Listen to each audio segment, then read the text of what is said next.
Perfect,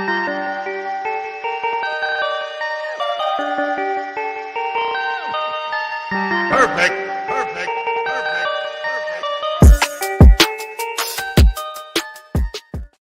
Yo, what it do?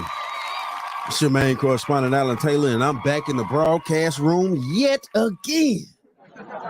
Always with another one, and yes, it is what it is out here. Like I just said in the title, Real Talk, be her priority and not her fucking option. Like, hey, it is what it is out here.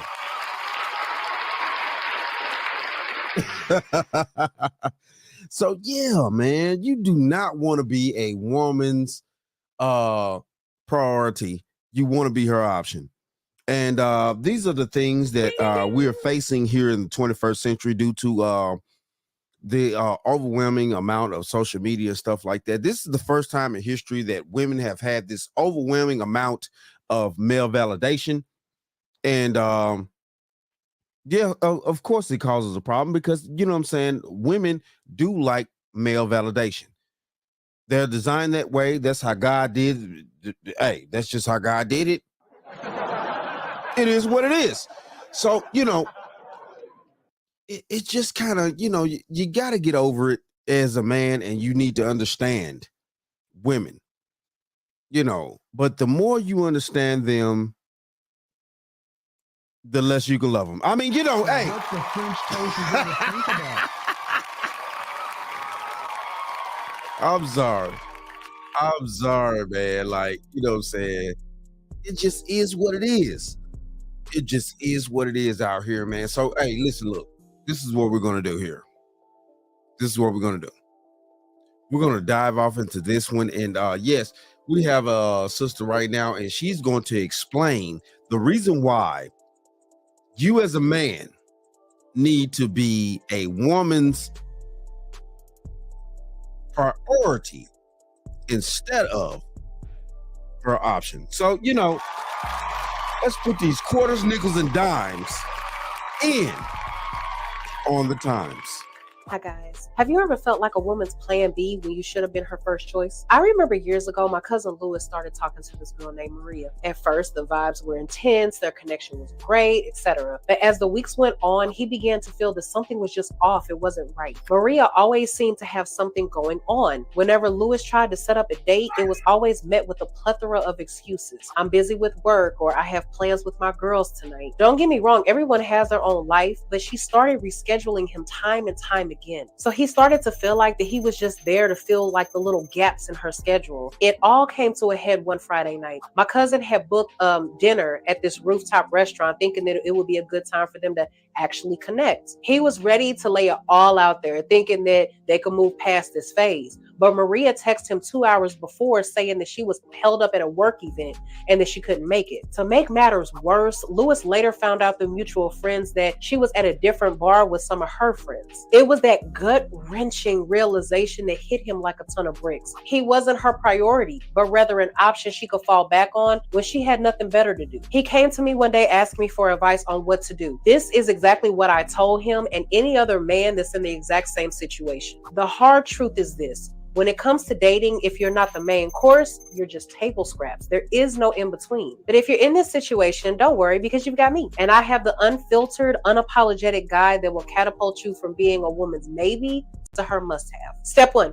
Read the room. Do you ever feel like you're just fitting into her busy life whenever it's convenient for her? That's your first red flag there. We're not just talking about a good night text that she sends as an afterthought. This is so much bigger than that. This is about you, your worth, and your presence being relegated to a corner of her life. You should be the damn main event, not an afterthought. No man with even a shred of self-respect will allow himself to be demoted to exist in the background for too long. So I want you to really marinate in that reality. Understand what it means, because acknowledging it is your first step to flipping that script. Step 2, the law of reciprocity. Let's cut through the lies. Women are every bit as strategic as men, if not more. This isn't a one-sided chess match. You're putting in the work, showing her attention and giving her your time and whatever else, and she's giving you breadcrumbs in return. You're not just in a bad deal. You're teaching her that she can get away with it. This sets up a very...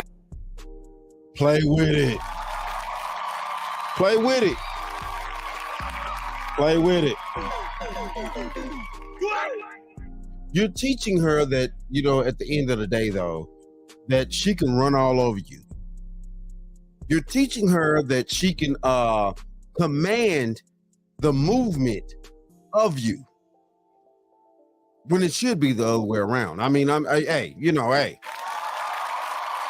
screw all that. We're talking about how the natural way things are supposed to work. You know what I'm saying? Listen, look here. It's no way that a individual, you know what I'm saying, like that, is supposed to be wooing you or supposed to be overwhelming you with the matter of fact, just screw it. Fellas, get out your damn lust out there. Get out your lust. Open your mind, get out your fucking lust, and you will figure this shit the fuck out. I mean, I'm telling you, it's simple. You old fish-eyed fool. Real talk. Very high risk dynamic where she understands the benefits of low effort. You're the one inflating her market value without any return on your investment. Right. You have no ROI at this point. So what do you do about it? Either you adjust the scales and get the reciprocity your effort deserves, or you pull out of this one-sided transaction altogether. You wouldn't keep pouring money into a bad investment, would you? The same logic applies here. Balance that emotional equation or cut your losses. It's really just as simple as that. But see, though, the thing of it is, man, a lot of y'all men out there, man, you know what I'm saying? And, you know, I fell victim to this too at one point in time and things like that. You know, we all do as men. And I suggest that men fall victim to this earlier in life. You know, maybe early 20s, something like that. They fall victim to a woman and in things like that to really wake them up. You know, it's you know, anyway, I suggest you do this early in life and get this out the way, you know, and try to make sure that you are gathering the information that you need to gather, you know, on women. In today's society, women are more dangerous. They are more strategical. They are more aggressive. They are more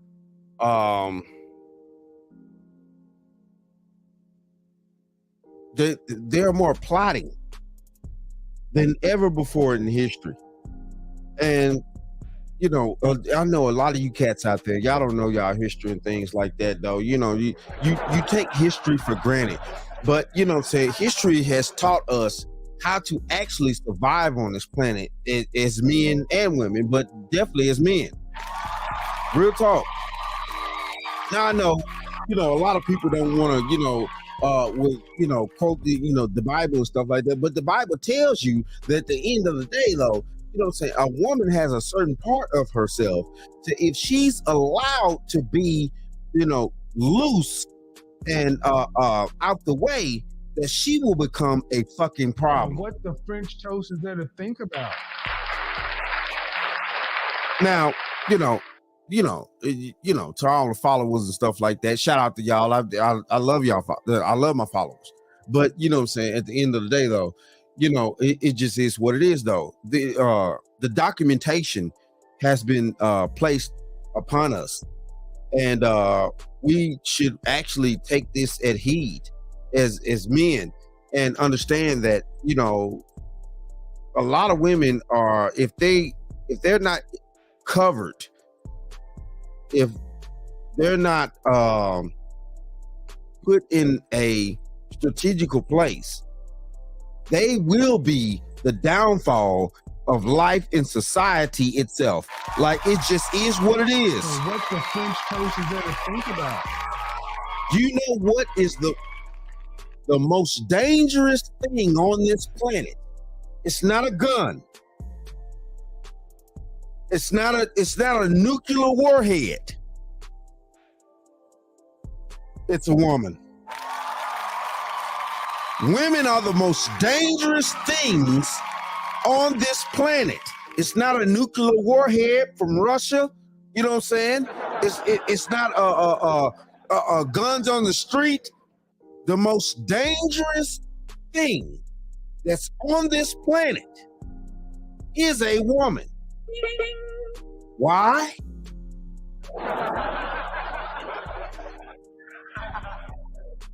Because a woman has the power of manipulation. She has the power of manipulation.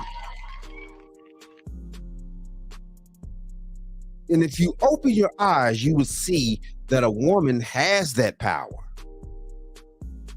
And once you open your eyes and you tend to understand how this thing is really going, as a man, you can counteract that. That's what the men in the past already understood. That's the reason why they had certain things in place to keep women in certain sectors and things like that, though. But nowadays, we want to sit around here and everybody can be free and stuff like that. You know what I'm saying? But it's like we've let the most dangerous people loose. All right.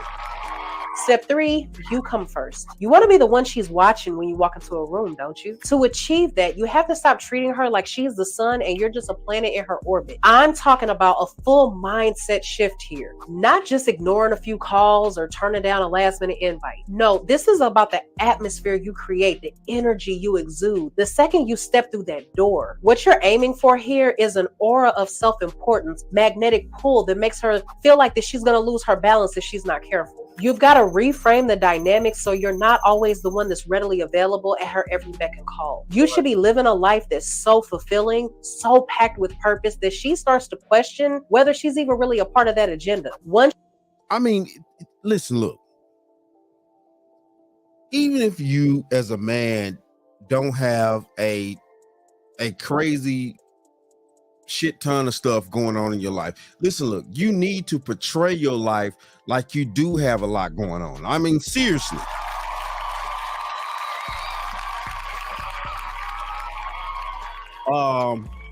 And I said it that way because a lot of men out there, a lot of you men out there, of course, you don't have a shit ton of stuff going on in your life.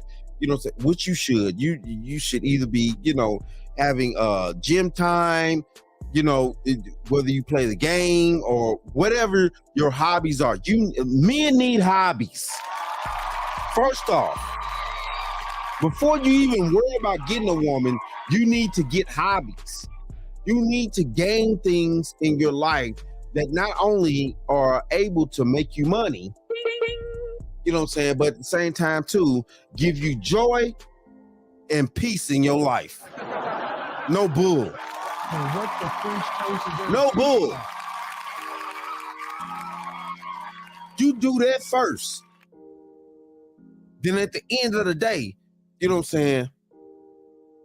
woman that try to come into your life, or you trying to, see if she can come into your life, she's going to be an afterthought. It's just like how I grew up, and I've said this before.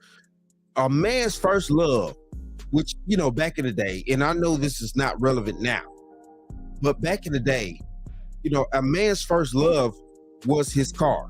Real talk. Was his car. Men treated their cars back in the day like, their best woman, because their vehicle was their best woman. They got them to and forth wherever they wanted to go, things like that. And by having, my point here is, by having other things that you respect in your life and that you want in your life over a woman will allow her to get in line with your life, because you hold a higher degree for these things in your life than you do her. Like, seriously. And don't feel bad about that, because that's what a real woman wants. She wants to know that you have more important things other than her. Regardless of whether y'all believe this shit or not, real talk, that's what they want. They want to know that you have more important things in your life other than being up in her face all the fucking time. So what the French toast is there to think about? Real talk. And yes, they will try you. They will try to, maneuver this and that, but you have to keep the main frame that no, baby, you're not the most important thing in my life. And if you see that she does not respect that, then dismissal needs to happen. It just is what it is. When she senses that your attention and focus have realigned, no longer spotlighting her as the main event, that's when you've got her attention, because you shift from being an accessory to becoming an essential key in her life. Right. And she's not willing to lose it. One, she's not willing to lose. Step 4, the novelty factor. The term familiarity breeds contempt isn't just a saying. It's a hard science. Psychologists call it habituation, and in layman's terms, it means that something that was once exciting is now boring and predictable. If you're a guy who comes around with the same pickup lines, the same old tactics, guess what? You're fast tracking yourself into the who was that again category. So how do you beat this? You've got to shake things up, flip the script, and keep her on her toes. You have to inject unpredictability into the dynamics, keeping her guessing on what your next move will be. You want to be that unsolved equation, that puzzle she's drawn to, that enigma that she's dying to crack. You have to oscillate between being the open book that she's already read and the secret that she's dying to figure out. By reintroducing the element of mystery and intrigue, you make sure that you're not just another face in the crowd, but the face that she can't stop thinking about. And that is how you ascend from being optional to being indispensable. Step 5, be the prize. A major mistake that trips up countless men is they lay all their cards out on the table, offering her everything. And that's the problem. Right there. Right there. And there are plenty of men that have done this. I've done this. There are plenty of men that do this. We do because we are men and we're blunt and we're forward. And we don't have time to really play the games that women are trying to play and things like that, the manipulation and stuff like that, because they like that mystery and all this type of shit. I mean, you own fish-eyed food. Because we don't have time to play these games in life, because we know what life really entails. Once men become aware of what life really entails, we do not have time to play set games. So yeah, we be upfront and things like that. But women do like mystery. That's the reason why soap operas were invented and things like that. If of course, we've all lived on this planet together long enough. We know what soap operas are. You know what I'm saying? The new age soap operas are Love and Hip Hop, the Basketball Wives, all that type of stuff. You'll thank me in the morning. I mean, Oh, you're right, man. Oh, I'm right. You'll see. Invigorating. Hey, it's just the truth. Women like that type of drama. It feeds their inner soul to have all this action that they need. Men, as men, we know we have to face action at certain points in life. And we don't necessarily want to do that. Men want peace. That's the reason why collectively throughout these thousands of years, we've tried as men collectively, regardless of what slavery, all this type of shit, whatever, we've tried throughout these centuries to try to have as much peace on this planet as possible. But women do not appreciate peace. They like chaos because they're chaotic beings.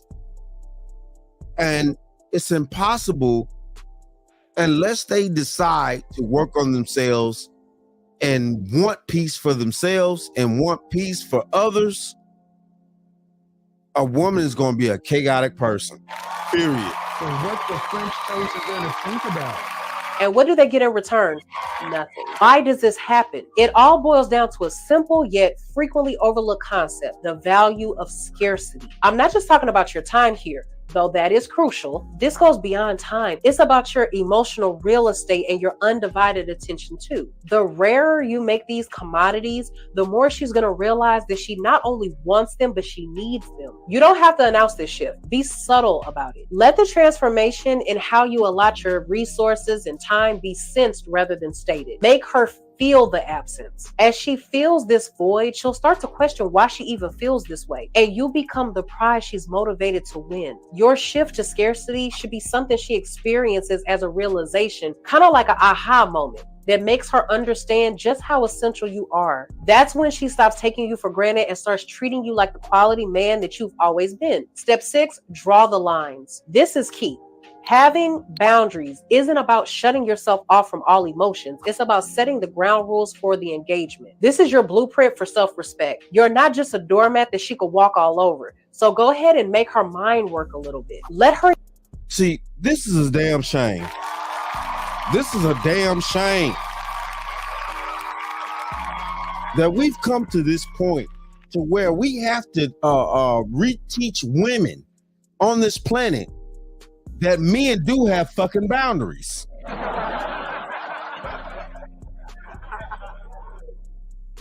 You know, shout out to all you simp ass niggas out there.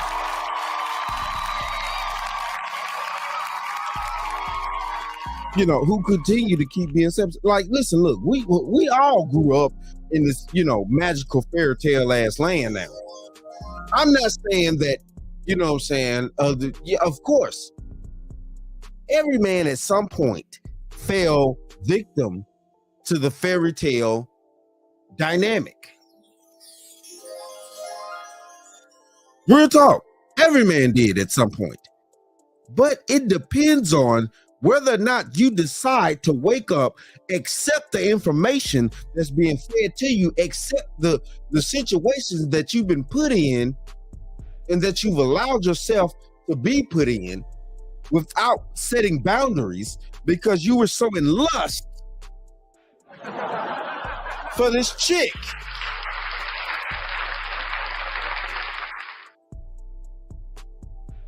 So, you know, it's your lust factor as a man that you need to control. That's the reason why you got a lot of these basketball cats out here. I can't even say this cat name right now, you know what I'm saying, be honest with you. But we all know here, you know what I'm saying, in this space, you know, the basketball cat that, you know what I'm saying, got all these baby mamas and, you know what I'm saying, he had all these children in one fucking year. It's crazy. What the French toast is going to think about? That's crazy. It's like, where's the discipline at for you as a man? But these women can't respect any damn thing because we as men need to start reapplying the damn discipline. Real talk. And I know.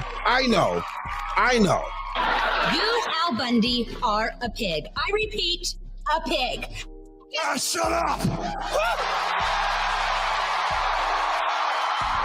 See, I don't give a rat's ass what you think.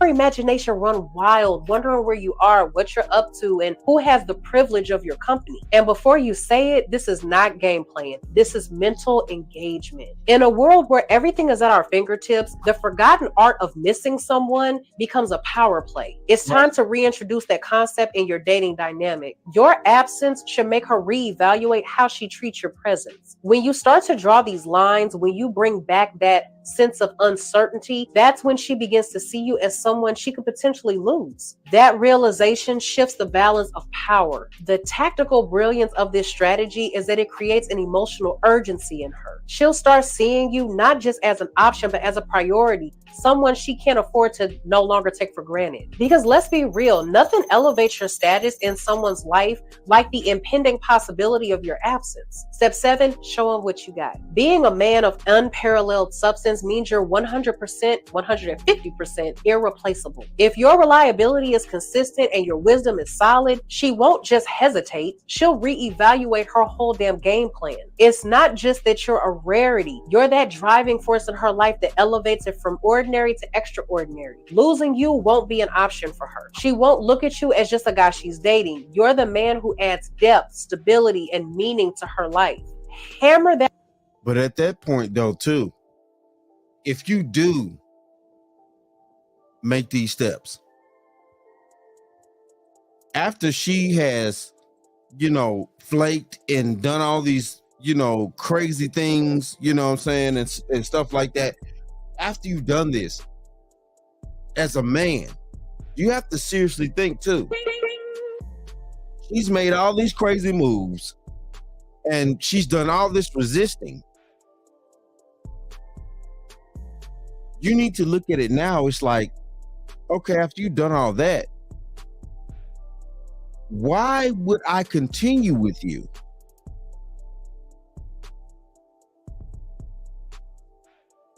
Why? I mean, why would I continue with a person that has done all this going against me, basically? Then all of a sudden, some magical power, some, for some reason, she woke up one day and was like, I'm gonna get on your program, baby.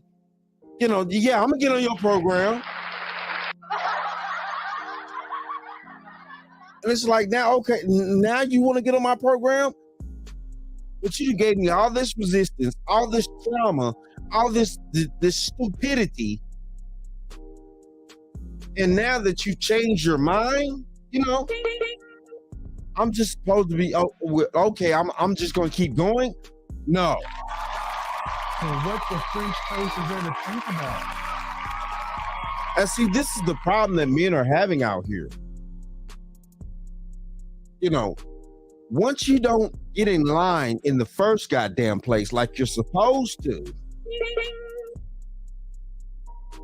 and we go through certain things with you, and you're still not acting right, but then it's some type of epiphany, and you wake up one day, and now all of a sudden, you want to act right.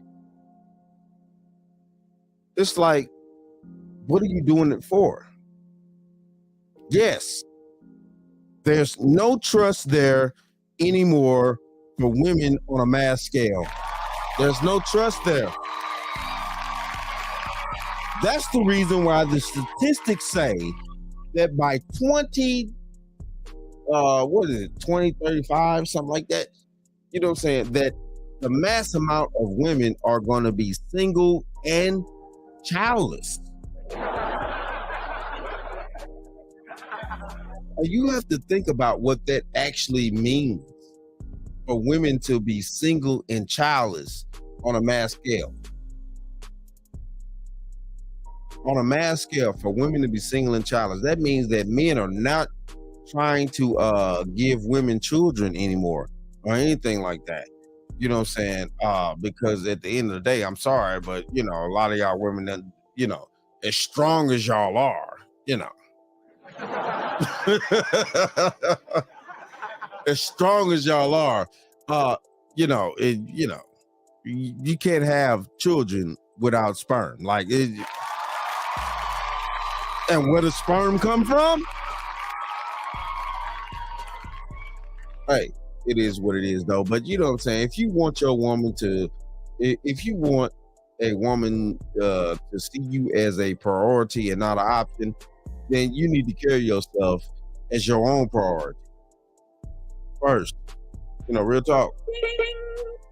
And if she doesn't want to get on your program, you keep dismissing her. You dismiss her, like, seriously, you know what I'm saying? At the end of the day, you know what I'm saying? In order to do that as a man, All right, I'm talking to the fellas right now. To do that as a man, you have to get out of your lust factor. You know, yeah, she got body, the booty's fat, the titties are plump. You know, You old fish-eyed fool. you know, you got to get out of that. You have to get out of that in order to, you know, achieve the goal that you need to achieve as a man. But it is what it is, though, man. Hey, shout out to all my subscribers. Mad love to y'all. If you're new to the channel, please hit that like, share, subscribe button. Make sure you ring that bell that you're notified whenever I decide to post things. You know what I'm saying? And like I always say, And that, my friends, is the bottom line. that, my friend, is the bottom line.